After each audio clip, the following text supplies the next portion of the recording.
সম্মানিত হাজিরিন, পরিষ্কার ভাষায় বলতে চাই, এই দুর্নীতি, এই চাঁদাবাজি যতদিন না পর্যন্ত বাংলার জমিন থেকে দূর হবে, যতদিন না পর্যন্ত এই দুর্নীতিকে দূর করা যাবে, ততদিন পর্যন্ত আপনার দেশের অর্থনৈতিক অবস্থা ঠিক হবে না। কথা বলেন ঠিক কিনা? 276 কোটি টাকা, এই বাকি টাকাগুলো খায় কে? আমার দেশের সোনার ছেলেরা কিছু খায় আর কিছু মামু বাড়িতে পাঠায় দেয়। কথা বলেন ঠিক কিনা?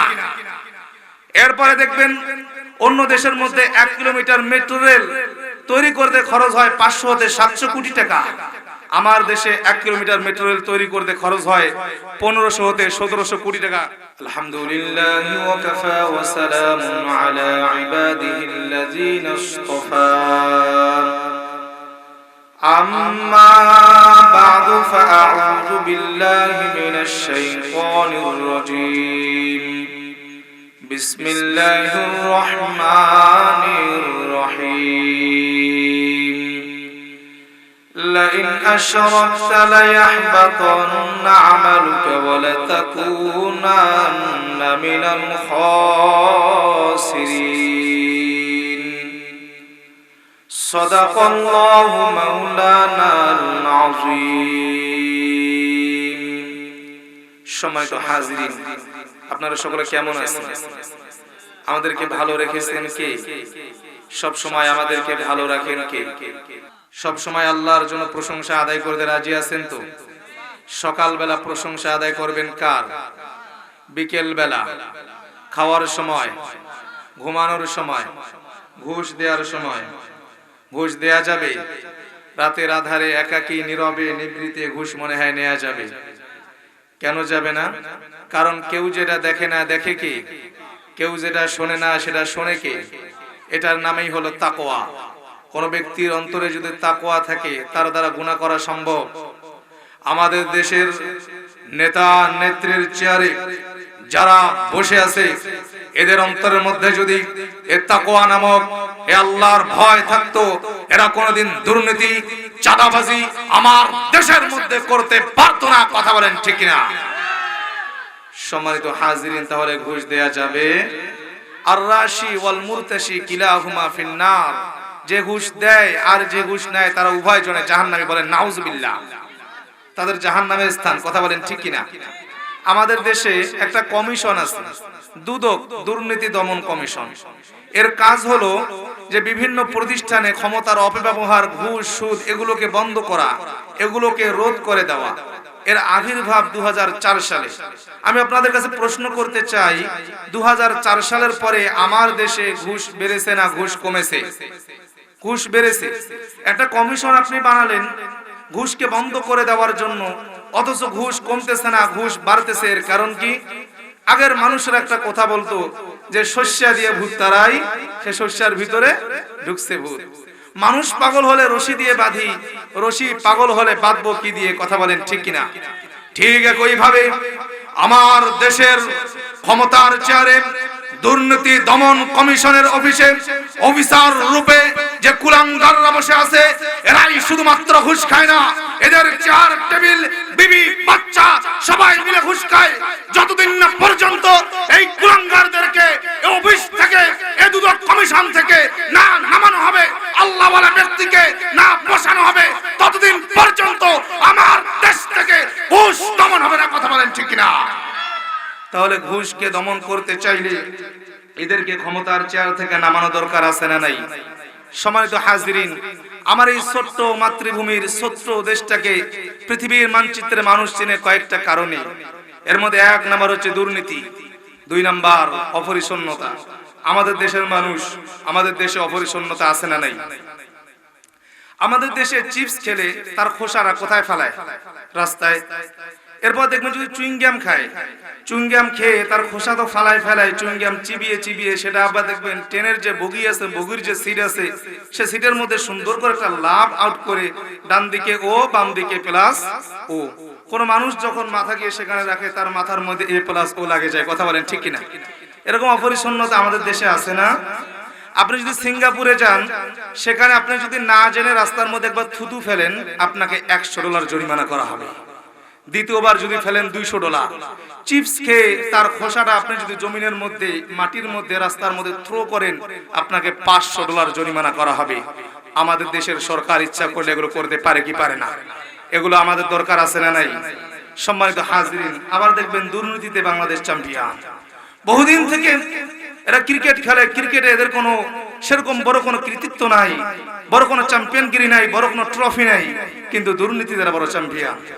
আপনি ভারত, পাকিস্তান, নেপাল, ভুটান, আমাদের পার্শ্ববর্তী যে দেশগুলো আছে, এগুলোতে আপনি দেখবেন 1 কিলোমিটার হাইওয়ে রোড তৈরি করতে এদের খরচ হয় 40 থেকে 45 কোটি টাকা। আমার দেশে 1 কিলোমিটার হাইওয়ে রোড তৈরি করতে খরচ হয় 276 কোটি টাকা। কত টাকা? 276 কোটি টাকা। এই বাকি টাকাগুলো খায় কে? আমার দেশের সোনার ছেলেরা কিছু খায় আর কিছু মামু বাড়িতে পাঠায় দেয়। কথা বলেন ঠিক কিনা? এরপরে দেখবেন অন্য দেশের মধ্যে 1 কিলোমিটার মেট্রো রেল তৈরি করতে খরচ হয় 500 থেকে 700 কোটি টাকা। আমার দেশে 1 কিলোমিটার মেট্রো রেল তৈরি করতে খরচ হয় 1500 থেকে 1700 কোটি টাকা। কথা বলেন বাকি টাকাগুলো খায় কে? আমার দেশের সোনার ছেলেরা কিছু খায় আর কিছু মামুবাড়ি দিল্লিতে পাঠায় দেয়। সম্মানিত হাজিরিন, পরিষ্কার ভাষায় বলতে চাই, এই দুর্নীতি, এই চাঁদাবাজি যতদিন না পর্যন্ত বাংলার জমিন থেকে দূর হবে, যতদিন না পর্যন্ত এই দুর্নীতিকে দূর করা যাবে, ততদিন পর্যন্ত আপনার দেশের অর্থনৈতিক অবস্থা ঠিক হবে না। কথা বলেন ঠিক কিনা? এদেরকে যদি আবার ক্ষমতার চেয়ারে বসা হয়, আপনার দেশের অর্থনৈতিক অবস্থা রসাতলে যাবে। কথা বলেন ঠিক কিনা? এদেরকে যদি আবার ক্ষমতার চেয়ারে বসানো হয়, অর্থনৈতিক অবস্থা একবারে দেখবেন যে নাই, শেষ হয়ে গেছে। এগুলো কথা বললেই আমরা তখন দলের লোক হয়ে যাই। কথা বলেন ঠিক কিনা? I respect everyone, but I am not involved in politics. আমি সকলকে সম্মান করি, বাট আমি কোনো এই পলিটিক্সের মধ্যে জড়িত নই। একজন সাধারণ মানুষ হিসেবে, একজন স্বাধীন দেশে বসবাসকারী মানুষ হিসেবে আমি এই কথাগুলো বলতে পারি। স্বাধীন বাংলাদেশে এটা আমার অধিকার যে আমার অধিকারকে ছিন্ন করতে চায়, আমার জবানকে বন্ধ করে দিতে চাই। বাংলার মানুষ ইতিপূর্বে দেখাই দিয়েছে, আবারও দেখাই দিবে, চামড়া ছিঁড়ে দিবে। কথা বলেন ঠিক কিনা? সম্মানিত হাজিরিন, এটা আমাদের অধিকার, আমরা এগুলো বলবো। কথা বলেন ঠিক কিনা? 2009 সালে বাংলাদেশের মোট ঋণ ছিল 2,76,000 কোটি টাকা। 2025 সালে এসে সেদিন দাঁড়িয়েছে 27 লাখ কোটি টাকা। আপনার অর্থনৈতিক অবস্থা ডেভেলপ হবে কিভাবে? আপনার ঋণ কতগুলো? আপনার একটা সংসারে আয় হচ্ছে 200 টাকা, সে যদি লোন নেয় 1 লাখ টাকা, ওই ব্যক্তির দ্বারা কি সম্ভব এই লোন পরিশোধ করা? ওই সংসার থাকবে? ওর বউ বলবে, গাবুন মোরা, তোর সংসার ধরে তুই থাক, যতটুকু না খাওয়াইস তার চেয়ে সাই বেশি, আমাকে বেশি কথা শুনে। সন্তানও চলে যাবে, বউও চলে যাবে, বাড়িও শেষ, ঘরও শেষ। ঠিক একইভাবে আমার দেশের ঋণের সংখ্যা যদি না কমানো হয়, আমার দেশের অর্থনৈতিক অবস্থাও ঠিক করা সম্ভব নয়। কথা বলেন ঠিক কিনা? সম্মানিত হাজিরিন, ভূমিকায় অনেক লম্বা কথা বলে ফেললাম। আজকে আমরা আলোচনা করব রজব সম্পর্কে। বলেন কি সম্পর্কে? রজব মাস সম্পর্কে। আল্লাহ তাআলা বলেন, ইন্না ইদ্দাতাশ শুহুরি ইনদাল্লাহি 12 শাহরান ফি কিতাবিল্লাহ। আমি যেদিন আসমান এবং জমিনকে সৃষ্টি করেছি, নভমণ্ডল এবং ভূমণ্ডলকে সৃষ্টি করেছি, ওই দিন আমি আমার কিতাবের মধ্যে 12টা মাসের নাম লিপিবদ্ধ করেছি। বলেন কয়টা মাসের নাম? 12টা মাসের নাম। এই 12টা মাস কি কি? মনে হয় জানুয়ারি, ফেব্রুয়ারি, মার্চ, এপ্রিল, এগুলো আল্লাহর দেওয়া মাস নয়, এগুলো পশ্চিমাদের দেওয়া মাস। কথা বলেন ঠিক কিনা? সম্মানিত হাজিরিন, আজকে আমরা আল্লাহর বিধানকে, আল্লাহর আইনকে যতটুকু না ফলো করি, পশ্চিমাদের বিধানকে তার চেয়ে বেশি ফলো করি। এই সেকুলারিজম পশ্চিমাদের তৈরি করা। আপনি খেতে যাবেন, সেখানে তার বিধান। আপনি কোর্টে যাবেন, সেখানে তার বিধান। আপনি মামলায় যাবেন, সেখানে তার বিধান। আপনি শিক্ষা প্রতিষ্ঠানে যাবেন, সেখানে তার বিধান। আপনি ব্যবসা বাণিজ্যে যাবেন, সেখানে তার বিধান। প্রত্যেকটা জায়গায় তারা তাদের বিধানকে সেট করে দিয়েছে, আল্লাহর বিধানকে মাইনাস করে। অথচ আল্লাহ বলতেছে, ইনিল হুকমু ইল্লা লিল্লাহ। জমিন আমার, হুকুম চলবে আমার, আমার বিধান বাদে অন্য কোন বিধান যদি কোন মানুষ বাস্তবায়ন করতে চায়, তার জায়গা আমার জমিনের মধ্যে নাই। এই জমিনের মধ্যে আল্লাহর বিধানকে প্রতিষ্ঠা করার দরকার আছে না নাই? সম্মানিত হাজিরিন, আল্লাহর বিধানকে প্রতিষ্ঠা করার দায়িত্ব আল্লাহ তাআলা আমাদেরকে দিয়ে দিয়েছেন। ও গোলাম যাও, আমার বিধানকে তোমরা প্রতিষ্ঠা করো। আজকে আল্লাহর বিধানকে আমরা মাইনাস করে দিয়েছি, পশ্চিমাদের বিধানকে বানা শুরু করে দিয়েছি। তো 12টা মাস আমাদেরকে দিয়েছে একজন, তিনি কে? এটা আওয়াজ দিয়ে বলেন তিনি কে? সে 12টা মাস কি কি বলেন? মুহররম, সফর, রবিউল আউয়াল, রবিউল আখির, এই মাসগুলো আমাদেরকে দিয়েছেন একজন, তিনি কে? আল্লাহ তাআলা। তাই এই মাসগুলো আমাদের, এই মাসগুলো মুসলিমদের। তবে দুঃখজনক হলেও সত্য, মুসলিমদের মাস মুসলিমদের সন্তানরা গুনতে পারে। এরকম আরো অনেক বিষয় আছে, অনেক রীতি ও নীতি আছে যেগুলো আমাদের, কিন্তু আমরা জানি। যেমন আমাদের মায়েদের পোশাক কেমন হবে, আমাদের বোনদের বিবাহের অনুষ্ঠানগুলো কেমন হবে, আমরা কেমনে প্রসাব করব, কেমনে পায়খানা করব, কেমনে আমরা ঘুমাবো, আমাদের অর্থনৈতিক জীবন আর রাজনৈতিক জীবনটা কেমন হবে, আমরা কোন জায়গায় সেজদা করব আর কোন জায়গায় সেজদা করব না, এগুলো আমাদের জানা দরকার আছে না নাই? দেখবেন অনেক সন্তান ঈদের সময় তার মাকে শাড়ি গিফট করে। এই শাড়ি পরার কালচার কি মুসলিমদের? শাড়ি পরলে পেট দেখা যায়, পিঠ দেখা যায়, নাভি দেখা যায়, কথা বলেন না কেন? মুসলিমের মায়েরা তো এমন পোশাক পরতে পারে না যে পোশাক পরলে তার নাভি দেখা যায়, পেট দেখা যায়, অন্য পুরুষকে আকৃষ্ট করে, এমন পোশাক মুসলিমদের মায়েরা পরতে পারে না, পারে না, কথা বলেন ঠিক কিনা? মুসলিমদের মায়েরা তো এমন পোশাক পরবে যে পোশাক পরলে তার একটা পশমও দেখা যাবে না, কথা বলেন ঠিক কিনা? এগুলো আমাদের নীতি নয়। এরপরে আমাদের বোনদের বিবাহের অনুষ্ঠান, বর্তমান ইয়াং জেনারেশন যে ছেলেগুলো, এদেরকে গিয়ে আপনি জিজ্ঞাসা করেন, ভাই বিয়ের অনুষ্ঠান বলতে তুমি কি বুঝো? সে বলবে 3 দিন গায়ে হলুদ, ডাইরেক্টলি বলবে 3 দিন বক্স বাজবে, 3 দিন এটা হবে, 3 দিন সেটা হবে। ও এটাই বুঝে, এটাই পশ্চিমাদের কালচার, এটা হয়ে নিয়ে আমরা বড় হয়েছি। অথচ আমাদের বোনদের বিবাহের অনুষ্ঠান আলী এবং ফাতেমার মতো হওয়া দরকার আছে না নাই? বোনদের বিবাহের অনুষ্ঠানগুলো ওসমান গনি আর উম্মে কুলসুমের মতো হওয়া দরকার আছে না নাই? মুহাম্মদুর রাসূলুল্লাহ আয়েশা সিদ্দিকার মতো হওয়া দরকার আছে না নাই? এগুলো হচ্ছে আমাদের রীতি, এগুলো হচ্ছে আমাদের নীতি। আমরা প্রসাব করব কেমনে, এটাও রাসূল আমাদেরকে শিখিয়ে দিয়েছেন। পশ্চিম দিকে প্রসাব করা যাবে, আবার পূর্ব দিকেও প্রসাব করা যাবে না। হে উম্মতেরা, তোমরা যদি প্রসাব করতে চাও তাহলে উত্তর বা দক্ষিণ দিকে মুখ করো। আবার ছায়াওয়ালা কোনো গাছের নিচে প্রসাব করা যাবে, কারণ ছায়াওয়ালা গাছের নিচে মানুষে বিশ্রাম নিতে পারে। তোমরা প্রসাব করবে নির্ধারিত একটা জায়গা ঠিক করবে, এরপরে উত্তর বা দক্ষিণ দিকে বসে প্রসাব করবে। তারপর ঢিলা কুলুপ আছে না নাই? ঢিলা কুলুপ নিয়ে দাঁড়াতে হবে, সময় লাগাতে হবে, এরপরে আপনার পানি ব্যবহার করা লাগবে, কথা বলেন ঠিক কিনা? আবার যখন আমরা খেতে যাব পড়তে হবে আল্লাহুম্মা বিইসমিকা। আমরা যখন খেতে যাব তখন কি বলতে হবে? বিসমিল্লাহি ওয়া আলা বারাকাতিল্লাহ। আবার যখন ঘুমাতে যাব চিৎ বা উবুরে ঘুমানো যাবে না, রাসূল আমাদেরকে শিখিয়ে দিয়েছেন তোমরা ডান কাঁধ হয়ে ঘুমাবে আর পড়বে আল্লাহুম্মা বিইসমিকা আমুতু ওয়া আহইয়া। আবার যখন ঘুম ভেঙে যাবে শুকরিয়া আদায় করবে একজনের, তিনি কে? পড়বেন আলহামদুলিল্লাহিল্লাযী আহইয়ানা বা'দামা আমাতানা ওয়া ইলাইহিন নুশুর। শুকরিয়া আদায় করলাম কার? আওয়াজ দিয়ে বলেন শুকরিয়া আদায় করলাম কার? ওই আল্লাহর শুকরিয়া আদায় করা দরকার আছে না নাই? গোলাম যখন শুকরিয়া আদায় করে রব্বে কারীম ডাক দিয়ে বলে লা ইন শাকারতুম লাযিদান্নাকুম ওয়া লা ইন কাফারতুম ইন্না আযাবি লাশাদীদ। এ গোলাম যখন তুমি শুকরিয়া আদায় করো তোমার নেয়ামতগুলোকে বাড়ায় দেয় একজন, তিনি কে? বলেন না তিনি কে? এজন্য আমাদের একজন নামে শুকরিয়া আদায় করা লাগবে, তিনি কে? আবার আমাদের অর্থনৈতিক জীবন, আমাদের রাজনৈতিক জীবনটা চালাতে হবে কার বিধান অনুযায়ী? রাজনীতি কারে কয়? রাজার নীতিরে বলে রাজনীতি। সব রাজার বড় রাজা, সব বাদশার বড় বাদশা একজন, তিনি কে? তার বিধান দুনিয়ার মধ্যে প্রতিষ্ঠা করা, এটার নামে হচ্ছে রাজনীতি। আল্লাহর বিধান বাংলার জমিনে, দুনিয়ার জমিনে প্রতিষ্ঠা করার দরকার আছে না নাই? আল্লাহ আমাদের তৌফিক দান করুন। আল্লাহর বিধান আমরা প্রতিষ্ঠা করতে চাই, কথা বলেন ঠিক কিনা? সম্মানিত হাজিরিন, আবার সবখানে সিজদা করা যাবে? বাবার দরবারে, কাবার দরবারে যাবে? আল্লাহ তাআলা বলে লা ইন আশরাকতা লা ইয়াহবাতান্না আমালুকা ওয়া লা তাকুনান্না মিনাল খাসিরিন। ও গোলাম তোমরা কবরে সিজদা করিও না, কবরে সিজদা করলে তোমার সব আমলগুলো বরবাদ করে দেবেন কে? তাহলে কবরে সিজদা করা যাবে? শিরক করা যাবে? আল্লাহ বলে ইন্নাল্লাহা লা ইয়াগফিরু আন ইউশরাকা বি। ও গোলাম তুমি যদি শিরক করো তাহলে তোমার শিরকের গুনাহ maaf করবে না একজন, তিনি কে?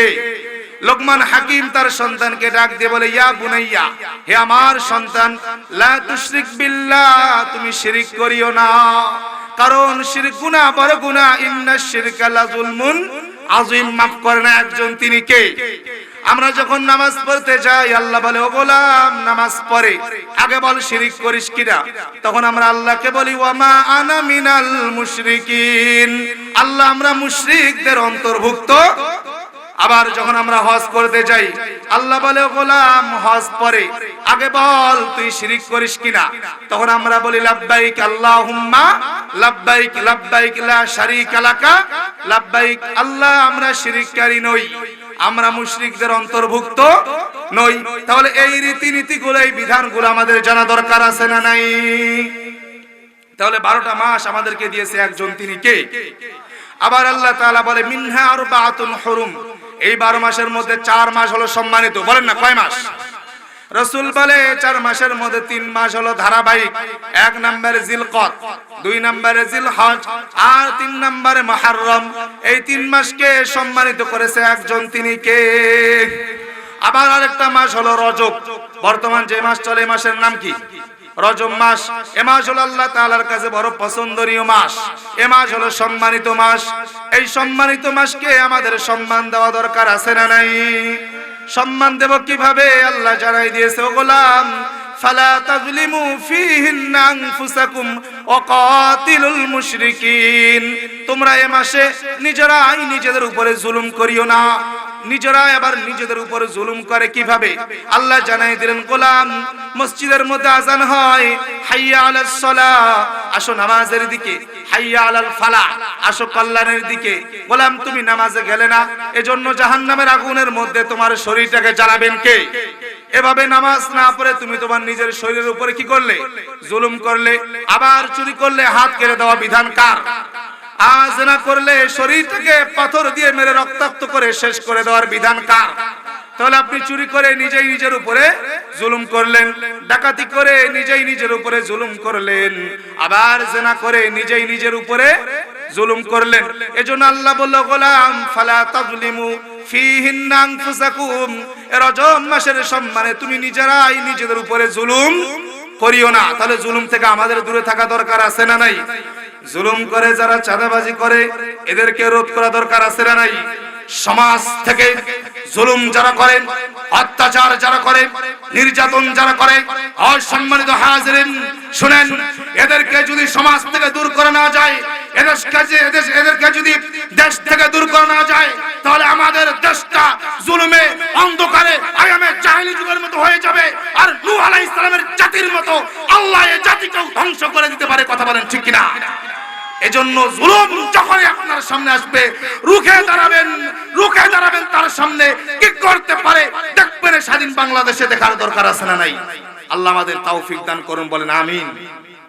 তাহলে আল্লাহ বলল, গোলাম ফালা তাযলিমু ফীহিন্না আনফুসাকুম, এই মাসে তোমরা নিজেরাই নিজের উপরে কি করিও না, বলেন না, জুলুম করিও না।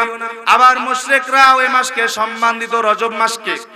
মুশরিকরা আয়ামে জাহেলি যুগের মানুষরা, যাদের কাছে নবী ছিল না, রাসূল ছিল না, গাউস ছিল না, ওলি ছিল না, কুতুব ছিল না, কিন্তু তারা এই মাসকে কত সুন্দরভাবে সম্মান দিত। যখন এই রজব মাস চলে আসতো, তারা মারামারি করতো না, কাটাকাটি করতো না, খুনাখুনি করতো না, হানাহানি করতো না, তারা ভাইয়ে ভাইয়ে একসাথে মিলমিশ হয়ে যেত। বলেন না সুবহানাল্লাহ।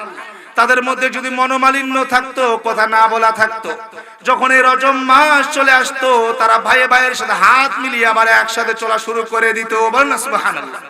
মুশরিকদের মতো রজবকে আমরা সম্মান দিতে পারি? রজবও চলে, মারামারিও চলে, রজবও চলে, কাটাকাটিও চলে, রজবও চলে, খুনাখুনিও চলে। এমনও মানুষ আমাদের সমাজে আছে, একদিন নয়, 2 দিন নয়, 1 বছর নয়, 2 বছর নয়, 7 বছর হয়ে গেছে ভাইয়ে ভাইয়ের সাথে কথা বলে না। কথা বলেন না কেন? ভাইয়ে ভাইয়ের সাথে কথা বলে না, বন্ধুই বন্ধুর সাথে কথা বলে না, প্রতিবেশী আরেক প্রতিবেশীর সাথে কথা, এমন মানুষ আমাদের সমাজে আছে না? অথচ মুশরিকরা যখন এই রজব মাস চলে আসতো, তাদের সমস্ত মনোমালিন্য গুলো ভুলে যেত, তাদের সমস্ত অভিযোগ গুলো ভুলে তারা হাতে হাত রেখে একই হয়ে যেত। আমাদেরও এরকম হওয়া দরকার আছে না নাই? সব অভিযোগ গুলো যদি আপনি মাফ করে দিতে পারেন, আপনার মতো সম্মানিত ব্যক্তি দুনিয়ার মধ্যে আর কেউ নাই। বলেন সুবহানাল্লাহ। রাসূলের দরবারে একজন যুবক হাজির। আল্লাহর রাসূল সাহাবীদেরকে বলে, ও আমার সাহাবীরা, ওই যুবক জান্নাতি, বলেন সুবহানাল্লাহ। পরের দিন আবার যুবক, আল্লাহ রাসূল আবার বলে যুবক জান্নাতি। পরের দিন আবার আল্লাহ রাসূল আবার বলে যুবক জান্নাতি। তিন দিন রাসূল যুবককে বললেন জান্নাতি। সাহাবীরা অবাক হয়ে গেল। সাহাবীদের মনের মধ্যে হিংসা আছে না নাই? তাদের মনের মধ্যে হিংসা ছিল, বিদ্বেষ ছিল, কিন্তু দুনিয়ার হিংসামি নয়।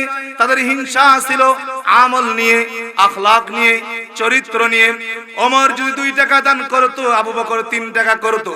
ওমর যদি তার জীবনের অর্ধেক সম্পদগুলো রাসূলকে দিয়ে দিত, আবু বকর তার জীবনের সব সম্পদগুলো রাসূলের দরবারে দিয়ে দিত। বলেন না সুবহানাল্লাহ। মুশরিকরা একজন সাহাবীকে দুনিয়ার আগুনের মধ্যে ফালাই দিয়েছে শুধু ইসলাম ধর্ম গ্রহণ করার কারণে। আরেকজন সাহাবীকে ফালাই দিবে, ও কান্না করে। মুশরিকরা ডাক দিয়ে বলে, এ তুমি কান্না করো কেন? কান্না করার দরকার নাই, আমাদের ধর্মে চলে আসো, আমরা তোমাকে আগুনের মধ্যে ফালাবো না। ওই যুবক ডাক দিয়ে বলে, ওই সাহাবী ডাক দিয়ে বলে, এ কুলাঙ্গারের দল, এই মুশরিকরা, আমি ওই আগুনের জন্য কান্না করি না, আমি কান্না করি এজন্য তোমরা যাকে ফালাই দিয়েছো আমার বন্ধু হয়। ছোট থেকে ও যদি 2 রাকাত নামাজ পড়তো, আমি পড়তাম 3 রাকাত। ও 4টা রোজা রাখলে আমি রাখতাম 5টা। কিন্তু আজকে তোরা এমন একটা কাজ করলি, আমার আগে তাকে তোরা এই আগুনের মধ্যে ফালাই দিলি, সে আমার আগে জান্নাতে চলে গেছে। এ কুলাঙ্গারের দল, এজন্যই আমি কান্না করি। বলেন না সুবহানাল্লাহ। তাহলে বুঝা গেল মুসলিমরা আগুনকে ভয় পায় না, মুসলিমরা ফাঁসির কাষ্ঠকে ভয় পায় না, মুসলিমরা জেলকে ভয় পায় না, মুসলিমরা পিস্তলের গুলিকে ভয় পায় না, মুসলিমরা কারো চক্করমি, কারো মোটা কথা বড় কথাকে ভয় পায় না। মুসলিমরা ভয় পায় একজনকে, তিনি কে? মুসলিমরা আল্লাহ ছাড়া কাউকে পরোয়া করতে পারে। সম্মানিত হাজিরিন, সাহাবীদের মনের মধ্যে হিংসা। কি ব্যাপার? রাসূল তারে 3 দিন জান্নাতি ঘোষণা করলো, কারণ কি? তাকে এবার ফলো করা শুরু করে দিল। এবার তাকে ফলো করতেছে, 3 দিন ফলো করা হয়ে গেল, বিশেষ কোনো আমল তার দেখতে পারলো না। সাহাবীরা গিয়ে এবার তাকে জিজ্ঞাসা করে, ভাই, আমরা 3 দিন থেকে তোমাকে ফলো করতেছি, কিন্তু বিশেষ কোনো আমল তোমার দেখতে পারলাম না, অথচ রাসূল তোমাকে জান্নাতি বলে ঘোষণা করলো, কারণ কি? সে বলে, তোমরাও যেভাবে রোজা রাখো আমিও সেভাবে রোজা রাখি, তোমরাও যেভাবে নামাজ পড়ো আমিও সেভাবে নামাজ পড়ি, তোমরাও যেভাবে হজ করো আমিও সেভাবে হজ করি, আমার তো অন্য কোনো আমল নাই।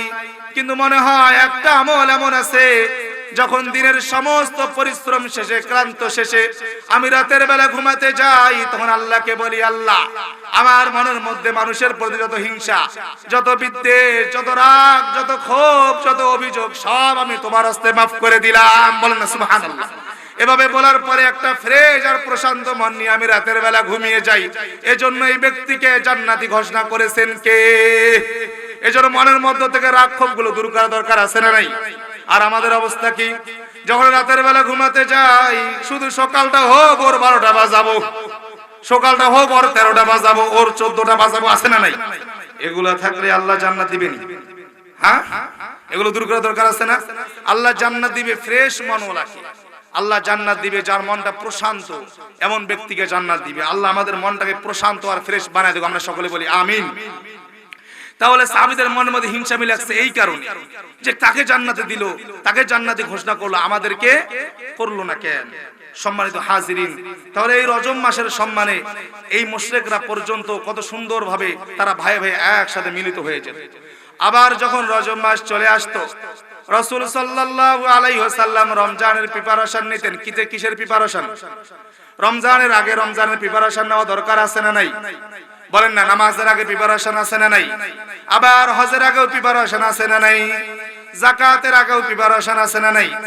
আপনি যদি নামাজ পড়তে চান, সবার আগে আপনার শরীরটাকে আগে পবিত্র করা লাগবে, এরপরে আপনার কাপড়গুলোকে পবিত্র করা লাগবে, এরপরে আপনার জায়নামাজটাকে পবিত্র করা লাগবে, এরপরে পশ্চিম দিকে তাকিয়ে তারপরে আল্লাহু আকবার বলে আপনার নামাজ শুরু করা লাগবে। কথা বলেন ঠিক কিনা? তাহলে নামাজের আগে প্রিপারেশন। আবার যদি আপনি যাকাত দিতে চান, 1 বছর আগ থেকে আপনাকে প্রিপারেশন নেওয়া লাগবে। কখন আপনি নেশাব পরিমাণ সম্পদের মালিক হয়েছেন এটা আপনার ডায়েরির মধ্যে নোট করা লাগবে। কত হাজার টাকার মালিক হয়েছেন এটাও নোট করা লাগবে। কয় টাকা কাকে দিবেন, কাকে কত দিবেন এগুলো নোট করা দরকার আছে না নাই? তাহলে যাকাতের আগেও প্রিপারেশন। আবার যদি হজ করতে চান তার আগেও প্রিপারেশন আছে না নাই? হজ করতে চাইলে আপনাকে আগে পাসপোর্ট করা লাগবে, এরপরে ভিসা করা লাগবে, এরপরে ইজার কিনা লাগবে, এরপর রিয়াল কিনা লাগবে, এরপরে হজের যে রীতি আর নীতিগুলো আছে হজের ট্রেনিং সেন্টারে গিয়ে এগুলো দেওয়া দরকার আছে না নাই? তাহলে হজের আগেও প্রিপারেশন, আবার নামাজের আগেও প্রিপারেশন, আবার যাকাতের আগেও প্রিপারেশন। ঠিক একইভাবে রমজানের রোজার আগেও প্রিপারেশন আছে না নাই? যখন রজব মাস চলে আসতো রাসূল রমজানের প্রিপারেশন নেওয়া শুরু করে দিতেন। রাসূল পড়তেন আল্লাহুম্মা বারিক লানা ফি রজবা ওয়া শাবান ওয়া বাল্লিগনা রমাদান। আয় আল্লাহ, রজব এবং শাবানে আমার উপর আপনি বরকত নাজিল করুন, বলেন আমিন। আবার রমজান পর্যন্ত আমাকে পৌঁছাই দিন। রজব হচ্ছে বীজ বপন করার মাস, আর শাবান হচ্ছে এগুলো পরিচর্যা করার মাস, আর রমজান হচ্ছে এই ফসলগুলো তোলার মাস। বলেন সুবহানাল্লাহ। আপনি যখন রজব মাসে নফল ইবাদত শুরু করে দিবেন, নামাজ শুরু করে দিবেন, তখন রমজান মাসে গিয়ে এগুলো বাড়াই দিবেন। রমজানে একবার বলবেন সুবহানাল্লাহ, একবার সুবহানাল্লাহকে 70 গুণ বাড়াই দেবেন কে? পড়া দরকার আছে না নাই? আওয়াজ দিয়ে বলেন পড়া দরকার আছে না নাই? আবার রাসূল সাল্লাল্লাহু আলাইহি ওয়াসাল্লাম এই রজব মাসে সবচেয়ে বেশি যে আমলটা করতেন সেটা হচ্ছে দোয়া। দোয়া করার দরকার আছে না নাই? দোয়া করলে খুশি হয় একজন, তিনি কে? আল্লাহ বলেন উদউনি আস্তাজিব লাকুম, হে গোলাম তোমরা আমাকে ডাকো আমি তোমাদের ডাকে সাড়া দেব। বলেন সুবহানাল্লাহ। আবার আল্লাহ তাআলা বলে গোলাম তোমরা আমার দিকে এক পায়ে গিয়ে আসলে আমি তোমার দিকে 2 পায়ে গিয়ে যাই। গোলাম তুমি আমাকে একবার ডাকলে আমি তোমাকে 10 বার ডাকি। তুমি আমার দিকে হেঁটে হেঁটে আসো আর আমি তোমার দিকে দৌড়াই দৌড়াই যাই। বলেন না সুবহানাল্লাহ। আবার রাসূল বলে আদ-দুআ হুয়াল ইবাদা, দোয়া হলো ইবাদতের মগজ। আবার রাসূল বলে আদ-দুআ মুখুল ইবাদা, দোয়া তোমরা করতেই থাকো। বলেন না সুবহানাল্লাহ। আবার রাসূল বলে মাল্লাম ইয়াসআলিল্লাহ ইয়াগদাব আলাইহি, যে দোয়া করে না তাকে আমার আল্লাহ পছন্দও করে না। এজন্য দোয়া করার দরকার আছে না নাই? 2 নম্বরে রাসূল যে আমলটা বেশি করতেন সেটা হচ্ছে জিকির করতেন। জিকির করা দরকার আছে না নাই? সুবহানাল্লাহ বলা দরকার আছে না নাই? সুবহানাল্লাহর কি পরিমাণ দাম! আবু বকর দুনিয়ার জমিনে বীজ বপন করে। আল্লাহর রাসূল ডাক দিয়ে বলে আবু বকর তুমি কি এর চাইতে উত্তম বীজ বপন করতে চাও? আবু বকর ডাক দিয়ে বলে ইয়া রাসূলুল্লাহ চাই। কিভাবে করব? আল্লাহর রাসূল বলে তুমি একবার বলো সুবহানাল্লাহ, জান্নাতের মধ্যে তোমার জন্য বীজ বপন করে দিবেন কে? এই বীজটা কত বড় হবে?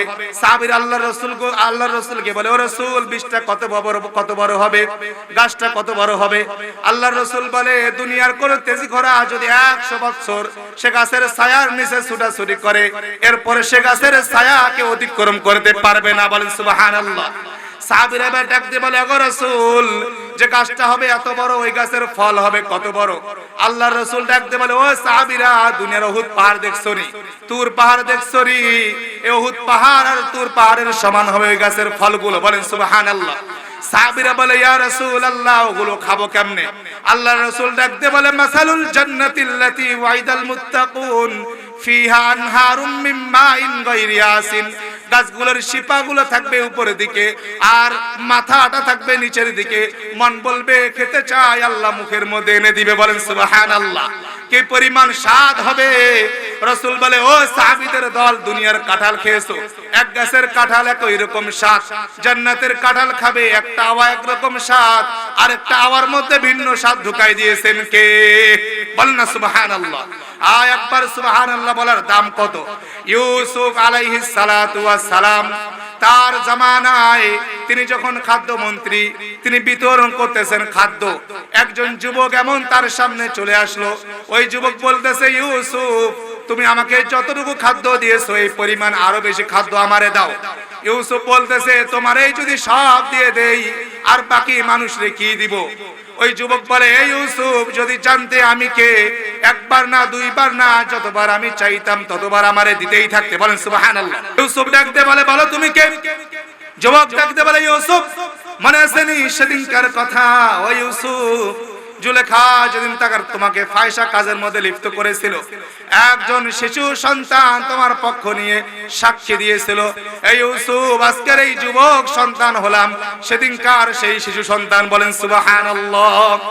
ইউসুফ ডাক দিয়ে বলে, এই আমার লোকেরা, ওই যুবক যতগুলো চায় ততগুলো তারে তোমরা দিতেই থাকো, তোমরা দেওয়া শেষ করিও না।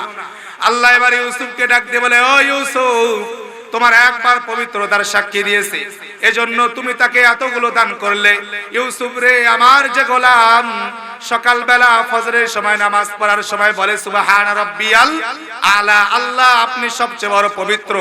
আবার দুপুর বেলা বলে সুবহান রাব্বিয়াল আলা, আল্লাহ আপনি সবচেয়ে বড় পবিত্র। আবার রাতের বেলা বলে সুবহান রাব্বিয়াল আলা, আল্লাহ আপনি সবচেয়ে বড় পবিত্র। ও ইউসুফ, আমি আল্লাহ ওই গোলামকে কি পরিমাণ দেব? বলেন সুবহানাল্লাহ। একবার সুবহানাল্লাহ বলার এই পরিমাণ দাম। বলেন তো জিকির করার দরকার আছে না নাই? রাসূল রজব মাসে 2 নম্বরে যে আমলটা করতেন হচ্ছে জিকির করতেন। কি করতেন? জিকির করতেন, বলতেন সুবহানাল্লাহ, আলহামদুলিল্লাহ। জিকিরের কি পরিমাণ দাম! দুনিয়ার 800 কোটি মানুষ মিলে যদি দোয়া শুরু করে দেয়, আল্লাহর কাছে চাওয়া শুরু করে দেয়, আর এক ব্যক্তি যদি আধা ঘন্টা গিয়ে জিকির করে, এই আধা ঘন্টা জিকিরকারী ব্যক্তি সমস্ত দোয়াকারী ব্যক্তির চাইতে আল্লাহর কাছে প্রিয় হয়ে যায়। বলেন না সুবহানাল্লাহ। এরপরে 3 নম্বরে আল্লাহর রাসূল সবচেয়ে বেশি যে আমলটা করতেন, এটা হচ্ছে রাসূল সাল্লাল্লাহু আলাইহি ওয়াসাল্লাম কোরআন তেলাওয়াত করতেন। কি করতেন? কোরআন তেলাওয়াত করতেন। কোরআন তেলাওয়াতের কি পরিমাণ দাম! আল্লাহর রাসূল বলে, আফজালুজ যিকরি তিলাওয়াতুল কোরআন। যতগুলো তেলাওয়াত আছে, যতগুলো জিকির আছে, এর মধ্যে সবচেয়ে উত্তম জিকির হলো কোরআনের তেলাওয়াত। কথা বলেন ঠিক কিনা?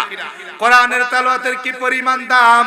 পৃথিবীর 800 কোটি মানুষ মিলে যদি জিকির শুরু করে দেয়, আর একজন ব্যক্তি গিয়ে যদি কোরআন তেলাওয়াত করে, এই কোরআন তেলাওয়াতকারী ব্যক্তি আল্লাহর কাছে দামি হয়ে যায়। বলেন সুবহানাল্লাহ। 4 নম্বরে আল্লাহর রাসূল সবচেয়ে বেশি যে আমলটা করতেন হচ্ছে নফল নামাজ। কি করতেন? নফল নামাজ পড়তেন।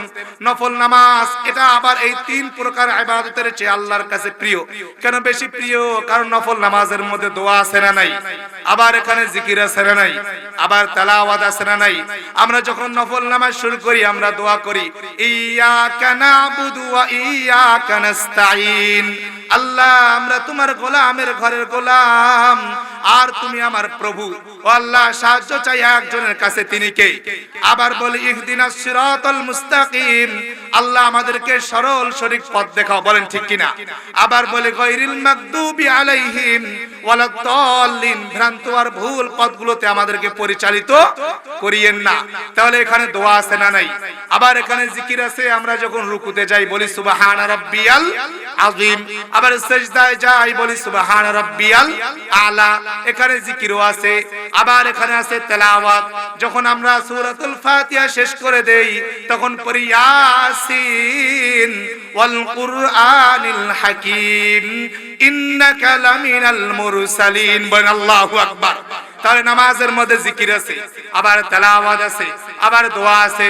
এজন্য আল্লাহ বলে সবচেয়ে উত্তম ইবাদত আমার কাছে হলো নফল নামাজ। এরপরে 5 নম্বরে আল্লাহর রাসূল যে আমলটা বেশি বেশি করতেন, এটা হচ্ছে আল্লাহর রাসূল মুবাল্লিগ বনে যেতেন। কি হতেন? মুবাল্লিগ বনে যেতেন, অর্থাৎ মানুষকে ইসলামের দাওয়াত দিতেন। ইসলামের দাওয়াত দেওয়া দরকার আছে না নাই? দিনের পথে মানুষকে আহ্বান করার দরকার আছে না নাই? দিনের পথে মানুষকে আহ্বান করা কি পরিমাণ দামি! আল্লাহর রাসূল বলে, ওয়ামান আহসানু কওলাম মিম্মান দাআ ইলাল্লাহ ওয়া আমিলা সালিহান ওয়া ক্বালা ইন্নানি মিনাল মুসলিমিন। তার ডাকের চেয়ে আর কার ডাক আমার কাছে উত্তম হতে পারে যে মানুষকে আহ্বান করে আল্লাহর দিকে। কথা বলেন ঠিক কিনা? তাহলে মানুষকে আল্লাহর দিকে আহ্বান করা দরকার আছে না নাই? আল্লাহর রাসূল সাল্লাল্লাহু আলাইহি ওয়াসাল্লাম বলেন, পৃথিবীর সব মানুষ মিলে যদি নফল নামাজ শুরু করে দেয়, আর একজন ব্যক্তি যদি আল্লাহর পথে মানুষকে আহ্বান করা শুরু করে, আল্লাহর পথে আহ্বানকারী আল্লাহর কাছে দামি হয়ে যায়। বলেন সুবহানাল্লাহ। এরপরে 6 নম্বরে আল্লাহর রাসূল সবচেয়ে বেশি যে আমলটা করতেন হচ্ছে মুজাহিদ বনে যেতেন। কি হতেন? মুজাহিদ বনে যেতেন, জিহাদ করনেওয়ালা হয়ে যেতেন, জিহাদ করা শুরু করে দিতেন। জিহাদ করার দরকার আছে না নাই? আমাদের সমাজে কিছু মানুষ আছে বলে হুজুর নামাজ করতে রাজি, জিকির করতে রাজি, হজ করতে রাজি, সব করতে রাজি, কিন্তু জিহাদ করতে রাজি না। রাসূলকে যদি বাংলার জমিনের মধ্যে ছোট করা হয়, আল্লাহকে যদি কুড়কুড়ি করা হয়, আয়েশা রাদিয়াল্লাহু তাআলা আনহাকে নিয়ে যদি কটূক্তি করা হয়, ইসলামকে নিয়ে যদি কটূক্তি করা হয়, তখন হকের পথে আমাদের দাঁড়ানো দরকার আছে না নাই? এজন্য হক হয়ে ঢাল হয়ে আমাদেরকে থাকতে হবে, কথা বলেন ঠিক কিনা? এজন্য আল্লাহর রাসূল 6 নম্বরে যে আমলটা করতেন হচ্ছে মুজাহিদ বলে যেতেন। 7 নাম্বার আল্লাহর রাসূল বলে এগুলো সবার চাইতে সবচেয়ে উপরে সবচেয়ে উত্তম ব্যক্তি হলো যে মানুষকে ইলম শিক্ষা দেয় আর ইলম শিক্ষা করে, বলেন সুবহানাল্লাহ। আল্লাহ রাসূল বলে খায়রুকুম মান তাআল্লামাল কুরআনা ওয়া আল্লামা, যে মানুষকে ইলম শিখায় আর ইলম শিক্ষা করে এই ব্যক্তি সবচেয়ে আল্লাহর কাছে দামি হয়ে যায়, বলেন সুবহানাল্লাহ। ইলম শিখা আর ইলম শিখার এটা সবচেয়ে দামি কেন? কারণ এটার মধ্যে সব কিছু জিন্দা হয়ে যায়।